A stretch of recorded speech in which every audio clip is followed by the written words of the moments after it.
Hello everyone. I know it's been a little while, but you know what? There's always time to go wild.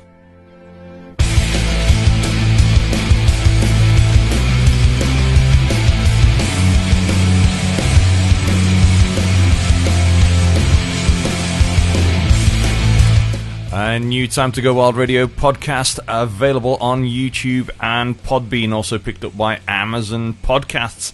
If you want to contact us, of course, throughout the weeks, it can be through Facebook or Twitter, x.com/TTGW Radio, email ttgwradio@outlook.com, or text 07849 767755. Well, it's been an interesting couple of weeks, and you'll find out why we weren't around for the last couple. Stick with us. It's time to go wild.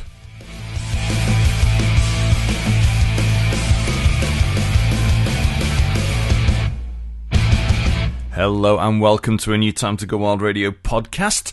And firstly, a little apology for not being around for the last couple of weeks. Well, one of those weeks I'd had a bad chest. I sounded more like Muttley the dog. Last weekend, of course, was a lot of away games, and due to other personal circumstances, being rather busy, tied up with things, we didn't really get any interviews in, and other things off the ice. We were sort of looking after the juniors and the Widnes Wild women at the same time. So after this weekend we've just had, we've come back with a little bit of a roundup of things that have been going on. We're going to focus with the results for this particular edition just on Division 1 North Laidler for, well, I'd say for an important reason. And, well, we may as well get into it right about now.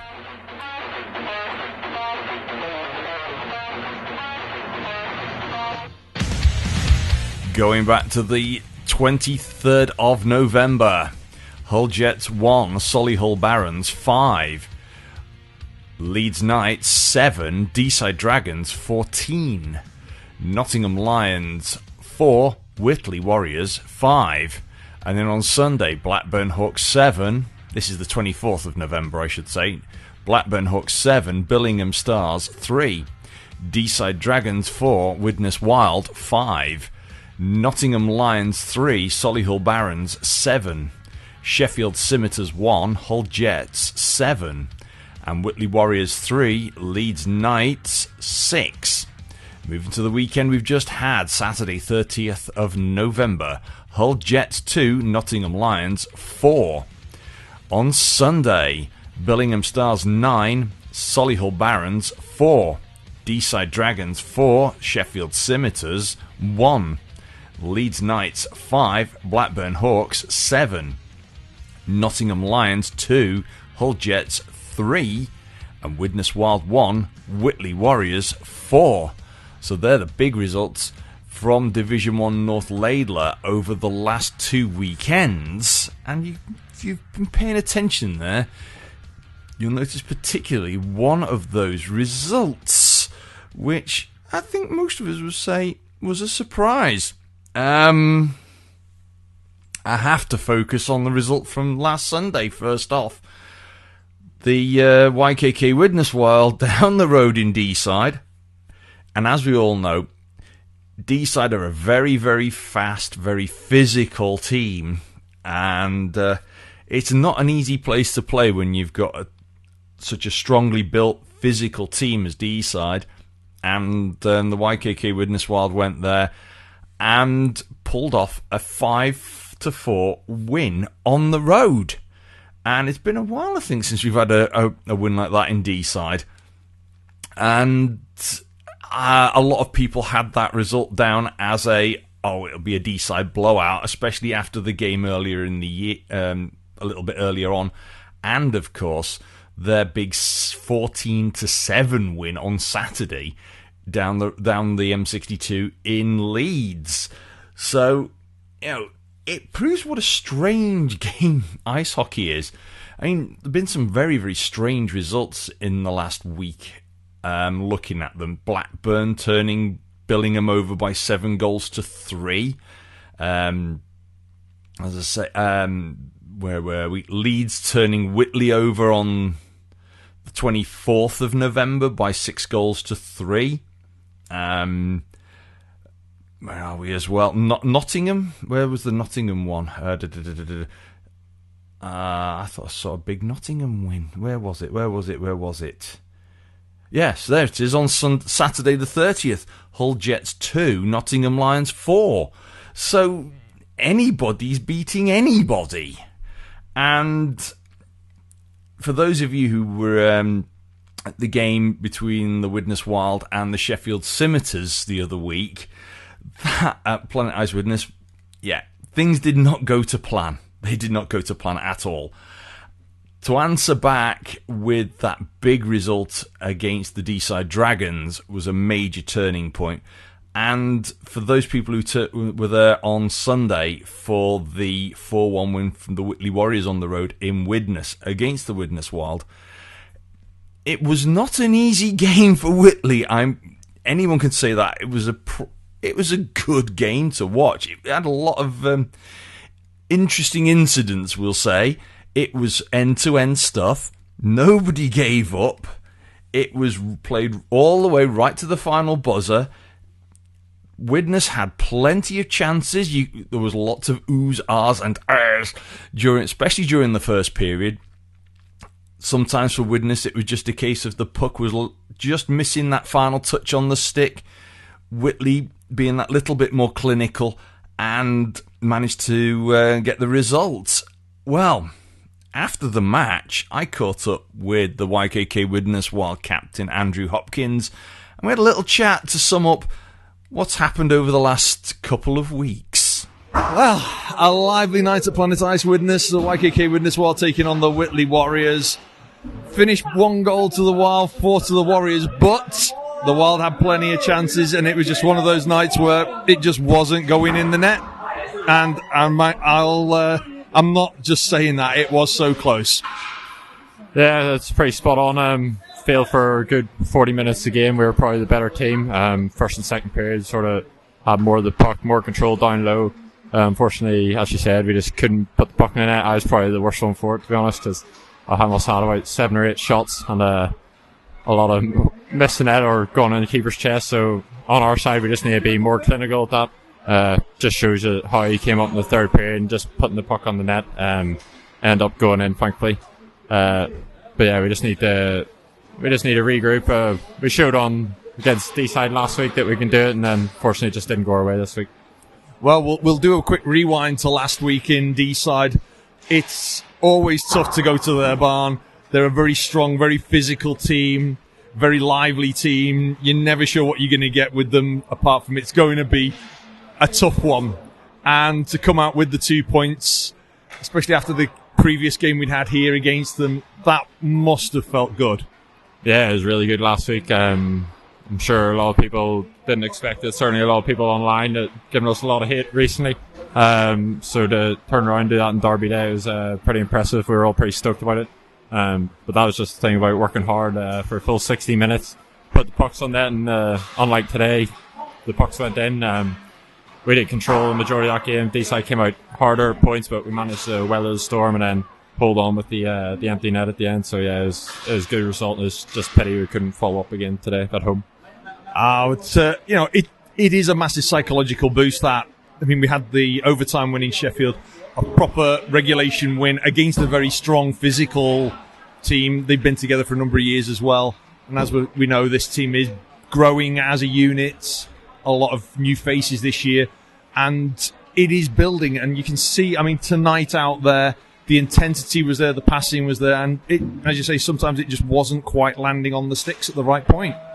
Yeah, we knew coming in this year that it was going to be a building year. We got a young group of guys, probably one of the youngest in the league.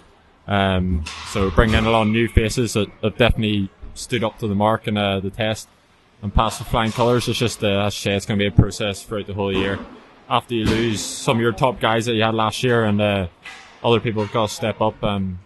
But you can see that we do have results throughout the year. It's not only just them 2 results, but there's been a few games this year where I feel like we've been in it and we've just been unfortunate not to get through it. we're just trying to build an ethos of competing for 60 minutes, and hopefully with that the results will come. It shows that it works. Like, we don't have to be the most skilled guys to win games. You just got to wear teams down and put the puck on net, and I feel like we're going in the right direction. We just got to work hard at it and hopefully keep getting the numbers down to training and games. We've been short benched a few times this season, but as you can see, when we have a full contingent, we're pretty strong going forward. So yeah, we can just build for the future and keep working hard. Yeah, I mean, tonight, even the third line going out when they were necessary, keeping it going, defending well, and also attacking well. It's always tricky for a third line. Sometimes they get restricted ice time, depending upon the nature of the game. Tonight, every shift, everyone went out and gave 100%. Even when we were down players on the ice due to some of the complex penalties from tonight. So it was a bit of 5-on-3s, changing to 4-on-5s, the opposite way round, etc. Just the nature of the game. Very physical game as well. People took a few bruises. We could see blocking pucks. You took a big block at one point with a puck, and driving on that. And I mean, Crane for Whitley, he's a good goalkeeper and he's well known in the league. Yeah, well, it's always good to be able to roll three lines. We put our trust in, majority of them are the academy kids, and they sit there and roll and come down every week. And there's no complaints from their side, which is all we can ask for, really. They go out there and work hard and try and lock down defensively. They know that they're not there to score goals, but as long as they can do their job and chip away and keep the puck out of our net, that's all you can really ask for them. So it's good for development. It's good to see that we've got players at Mikey's development in the junior section coming through. But I should say that on the side, the third line chipped up and scored a goal, so it's not like they can't score. But it's good to put some trust in them, get them out there. It's unfortunate games like today when there's so much penalty minutes, they end up sitting there and getting cold. So even when they do get called upon, go out, it's difficult. I've been in that position before. But they're all there. They're all in good spirits, and yeah, they're doing exactly what we're asking from them. So it's good to see. Tonight, I can't be disappointed. I'll say I'm a little disappointed, didn't get the points, but it's not upsetting because what I saw was a good game. Both teams playing good hockey, both teams wanting the win. You could see that either team could have won it, and sometimes it is a bit of just a lucky bounce sometimes. I mean, their second goal was a bit of a lucky bounce, bit of a tip in and a deflection. Yeah, definitely. I just think they're more clinical and lost at the end of the day. As you say, their second goal came from basically we had a huge scoring chance and the Crane kid a massive save, and then they go down the other end and score. So just shows you it can split second, it can change completely. That's why you just got to keep working hard and keep putting the puck on net. But I'm personally, and a lot of boys in there, are disappointed from tonight because we feel for 40 minutes, feel like we had the better possession of the puck, better zone time, better shots on net. As I said, just didn't go in, unfortunately, and we just got to put it behind us and work hard and training on Thursday and go into Solihull next week and just basically replicate the same thing and this time be more clinical.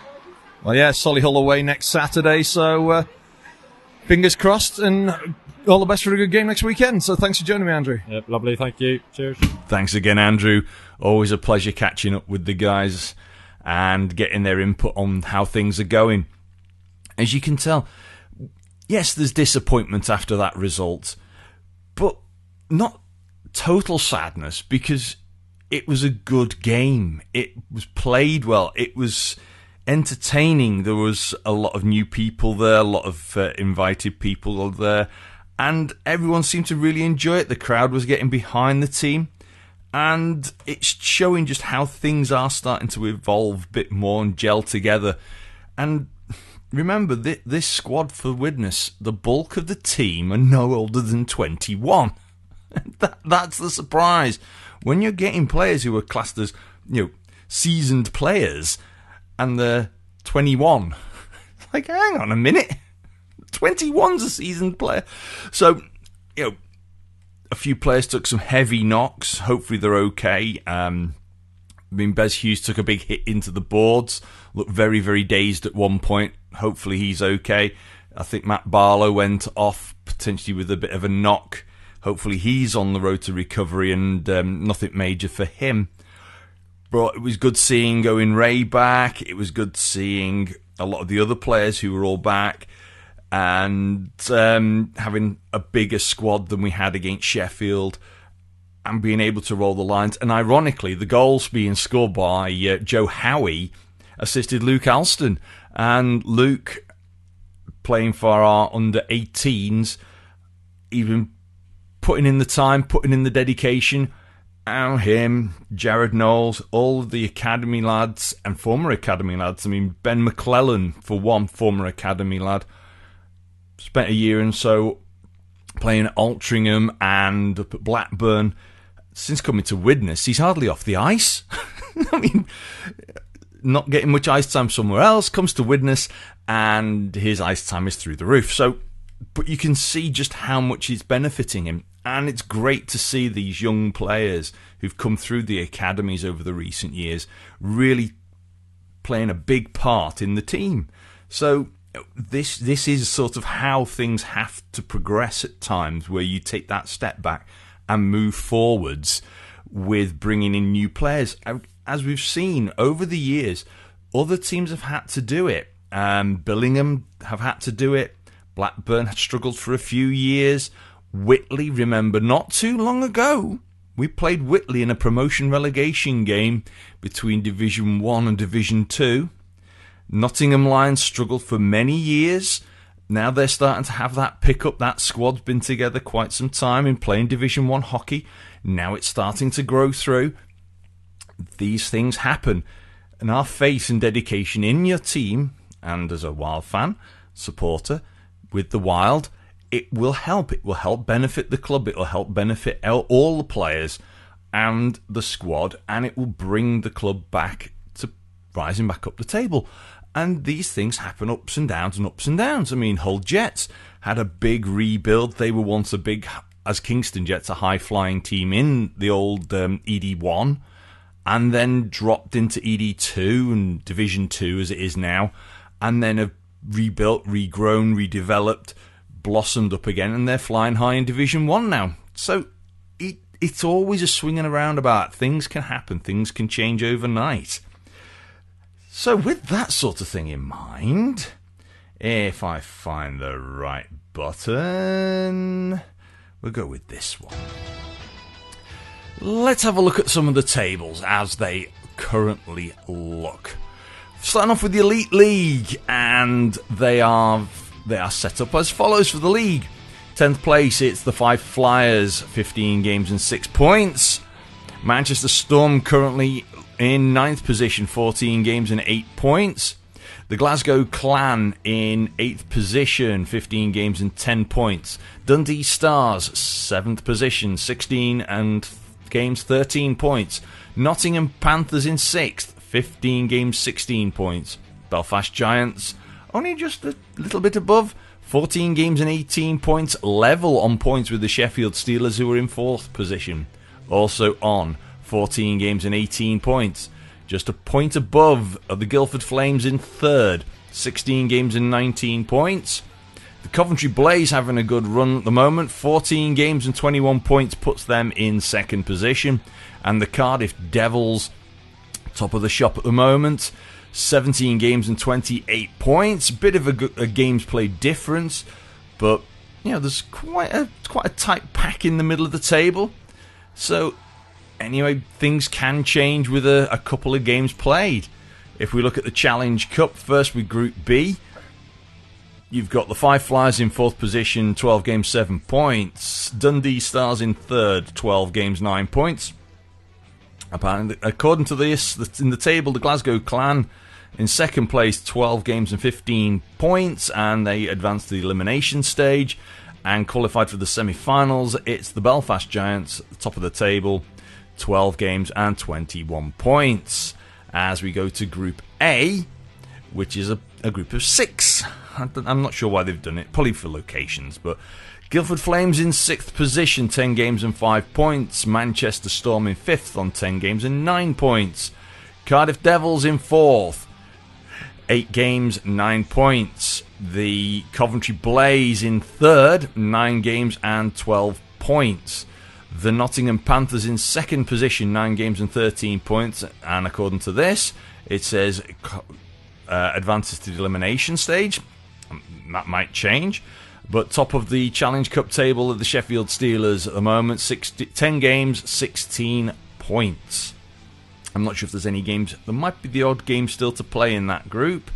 I think Group B is complete. I think Group A have still got a couple of games to play. Looks like it might be Nottingham and Coventry have still both got to play Cardiff by the look of it, because Nottingham are on 9, Coventry are on 9, Cardiff are on 8 in terms of games played. So that would be my rough assumption based on that.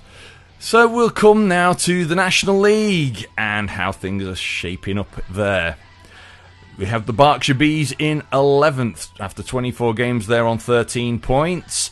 The Bristol Pit Bulls in 10th, 23 games and 18 points. 1 point above them on 19 points. After 25 games, it's the Telford Tigers in 9th.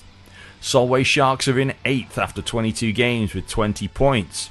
The Hull Seahawks, they were flying high. They've taken a tumble to 7th, 22 games and 25 points. Peterborough Phantoms in 6th, 23 games and 26 points. The Romford Raiders having a bit of a charge now. 5th position, 22 games and 28 points. The Swindon Wildcats in 4th, 22 games played, 29 points. And then you've got the Sheffield Steel Dogs having a good run now at 3rd position after 24 games and 30 points. The Leeds Knights in a fight at the moment. They're in 2nd position after 22 games with 33 points. And the Milton Keynes Lightning currently top the shop. 23 games, 35 points. But on the max points potential, both the Leeds Knights and the Milton Keynes Lightning are on a potential maximum of 97. So they are basically a level pegging. The next team in the run would be the Swindon Wildcats with a potential of 93. Then you've got the Romford Raiders with potential of 92, and the Sheffield Steel Dogs with 90. So still quite a bit of a movement possible in that table. I mean, even the Bristol Pit Bulls have got a potential of 80, even though they're in 10th position. So based on that, they could leapfrog up a little bit. Anything can happen. Drop all the way to Division 2 North Laidlaw now. As we go to 10th position, the Nottingham Lions NIHL 2. After 15 games, they're on 3 points. The Deeside Ducks in 9th position, 11 games played, 5 points. Bradford Bulldogs in 8th, 14 games and 10 points, with the Sheffield Titans on 7th position with 13 games, also 10 points. Bit of a jump now to 6th position with the Altrincham Aces on 14 games and 18 points, level on points with the Kingston Sharks, who are also on 18 points in 5th position after 13 games. Coventry NIHL Blaze just a little bit above in 4th position, 11 games played and 20 points. And a bit of a leap now. 3rd position, the Billingham Buccaneers, 13 games played and 30 points. Then another jump now. Telford Tigers NIHL 2 in 2nd, 13 games played, 39 points. And then it looks like a jump, but is it? To the number 1 spot, it's the Sutton Sting. 15 games, 45 points, but when you go to the potential maximums, both Telford and Sutton share the maximum potential of 78 points. So they're in a dogfight at the top of that table.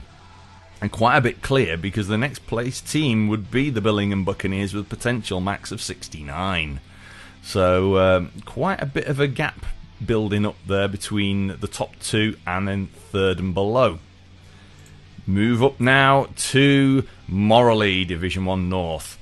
YKK Widnes Wild in 10th position, 16 games played and 5 points. The Leeds Knights NIHL 1 in 9th position, 17 games played and 10 points, level with the Sheffield Scimitars in 8th position on 18 games and 10 points. Nottingham Lions in 7th after 17 games and 21 points, so big jump there. A little bit more of a jump now to 6th position, Solihull Barons, 17 games and 29 points. Whitley Warriors in 5th, 16 games played and 31 points. The Deeside Dragons in 4th now, 17 games and 33 points. And then you got the Hull Jets in 3rd position, 19 games played and 35 points. And then we've got the top two. The Blackburn Hawks in second position, 16 games played and 36 points. And the Billingham Stars still topping the table, 17 games played, 45 points. Remembering in Division 1, Division 2 this year, it's 3 points for a win, 2 points for an overtime or shootout win, 1 point for an overtime loss, and of course no points for a regulation loss. Hence why the points seem a little bit different to normal. Going to the potential maximas, well, Billingham topped the chop with a potential max still of 102. Second place team are the Blackburn Hawks with a potential max of 96. And then your third place team would actually be the Whitley Warriors on 91. Then you've got the D-Side Dragons on 90. And then joint on 86 are the Hull Jets and the Solihull Barons. So, sort of the top six, well, the top six have kind of got a bit of a break then. Nottingham Lions potential max is 78. Leeds Knights potential max is 67. Widnes Wild are 65. And the Sheffield Scimitars have 64. So, just got to take the bull by the horns of Widnes and try and eke out a couple of little wins. And next thing you know, you could start leapfrogging your way up the table. So where does that also now take us to? Well, we will have this one. Because you might have noticed a few players missing this weekend in some teams. With not having a show last week, we didn't bring you the 23rd of November disciplinary output. I should be playing Ooh, It's the Sound of the Police.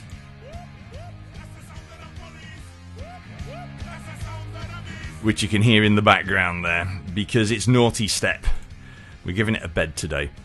So, who's on the Naughty Step? Well, from the 23rd of November, there's a lot of players on the Naughty Step, and some of them were rolled over to this week, so Damani James of the Widnes Wild got a 2-game suspension because he'd hit the 10 penalty point marker. Dean Holland for the Whitley Warriors gained an 8-game suspension following a DRS review.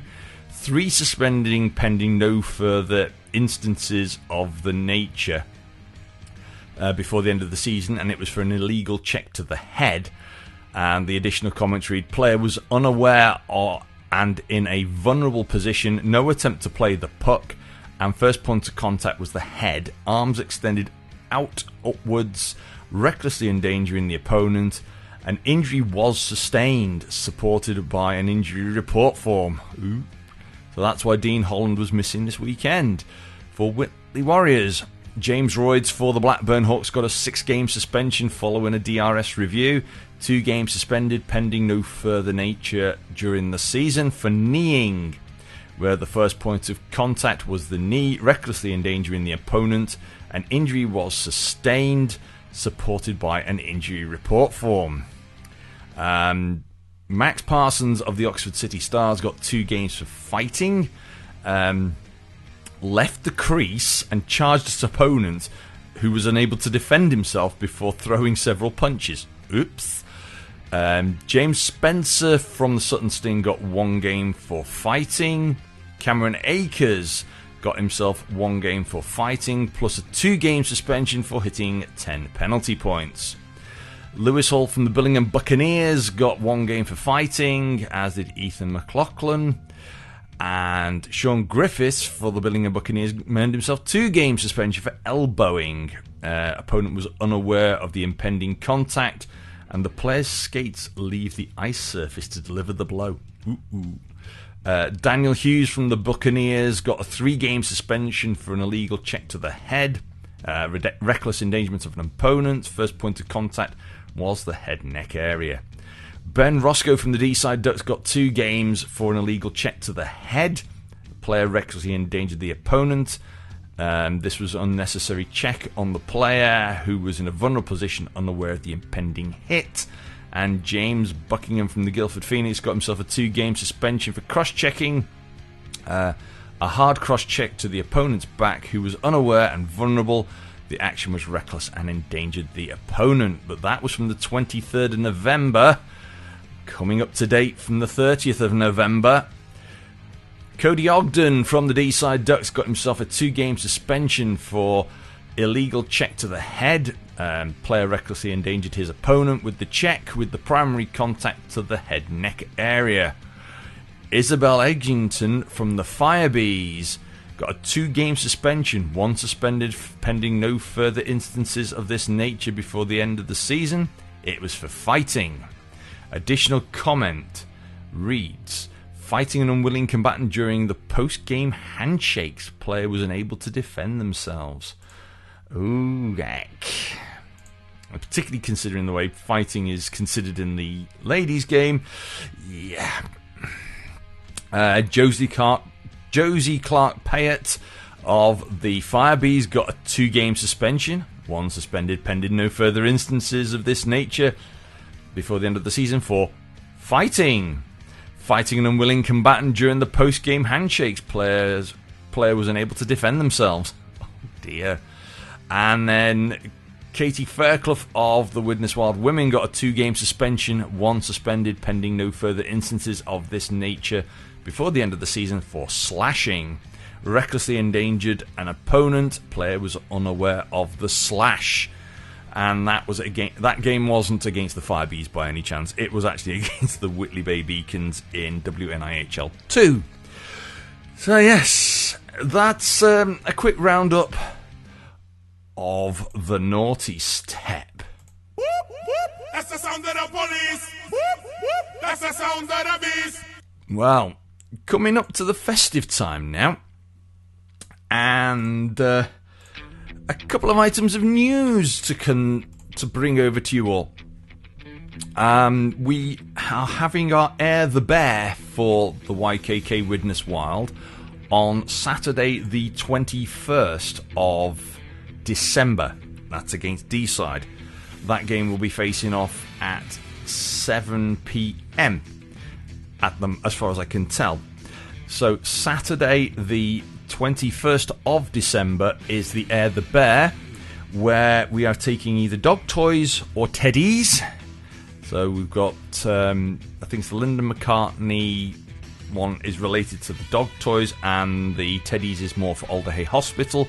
But it's dog toys or teddies. Please put them in a bag, seal them up so they don't get wet when they hit the ice, and they will be very, very welcome received. So that's the Air the Bear for the YKK Widnes Wild on Saturday the 21st of December.